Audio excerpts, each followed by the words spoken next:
2025 has been a year of intentionality for our family.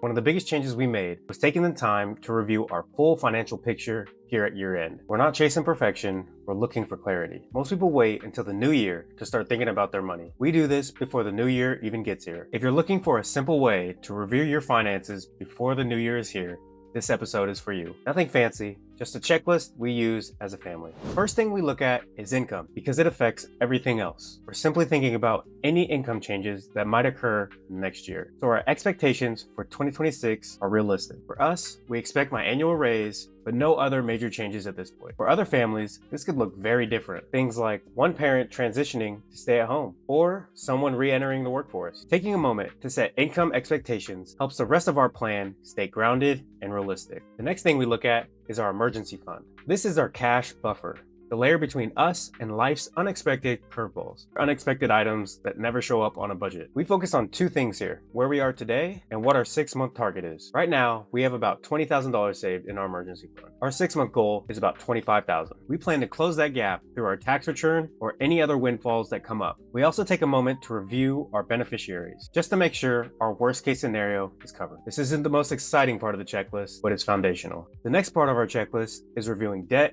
and bills. For debt, we start looking at the total balance. Then we review each debt individually, paying close attention to the interest rate. This helps us confirm if our current strategy is working or if we need to make adjustments. Right now, we only have a single debt, which is our furniture we financed at a 0% interest rate. We've been making our monthly payments consistently, and we plan to continue this until it's fully paid off. After that, we look at all of our bills. This part is simple. We just make sure they're all on autopay. The goal here is avoiding missed payments and unnecessary stress. Next, we transition to our investment accounts. This is where we zoom out and ask ourselves if our current strategy is moving us closer to our long-term goals. We keep this review simple. Are the allocations still appropriate? Are my 401k contributions set to increase 2% on January 1st? And again, we confirm the beneficiaries are up to date. Next, we look at any potential large expenses coming up next year. Things like a car replacement or home repairs. It's about planning ahead, so these things don't feel like emergencies when they show up. Now we jump to insurance. For our family, there are 4 main ones we'll review: life insurance, car insurance, rental insurance, and health insurance. We'll start with life insurance. If something were to happen to me, I want Aaliyah and the kids to be financially taken care of. We run the numbers and make sure our current coverage fits our current situation. And we double check our beneficiaries are still accurate. Right now, we're actually in the process of doubling our current policy amount. Next is car insurance. If we're in an accident, we need to be covered. After reviewing our policy, we realized part of our coverage needed to be increased. This raised our 6-month premium by about $170. For us, that increase is worth the peace of mind. Then we review rental insurance. We're currently renters, so this is the coverage we carry. Finally, we look at health insurance. We updated our plan during open enrollment back in November. So this is more about being aware of what coverage we'll have in 2026. Now this is the fun part: